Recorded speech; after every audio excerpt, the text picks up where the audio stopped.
امریکہ اور ایران کے درمیان ممکنہ معاہدے پر اسرائیل میں نتن یاہو کو شدید تنقید کا سامنا ہے۔ اسرائیلی اپوزیشن لیڈر یائر لیپڈ نے معاہدہ نتن یاہو کی ناکامی کا ثبوت قرار دے دیا۔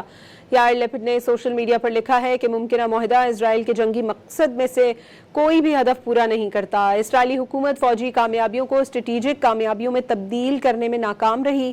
نتن یاہو نے اپنی ناکامی پالیسیز کے ذریعے اسرائیل کو اپنی قومی سلامتی کے لیے کسی دوسرے کے احکامات پر چلنے والی ریاست بنا دیا ہے۔ امریکہ اور ایران کے درمیان ممکنہ معاہدے پر اسرائیل میں نتن یاہو کو شدید تنقید کا سامنا ہے۔ اسرائیلی اپوزیشن لیڈر یائر لیپڈ نے معاہدہ نتن یاہو کی ناکامی کا ثبوت قرار دے دیا۔ یائر لیپڈ نے سوشل میڈیا پر لکھا ہے کہ ممکنہ معاہدہ اسرائیل کے جنگی مقصد میں سے کوئی بھی ہدف پورا نہیں کرتا۔ اسرائیلی حکومت فوجی کامیابیوں کو اسٹریٹجک کامیابیوں میں تبدیل کرنے میں ناکام رہی۔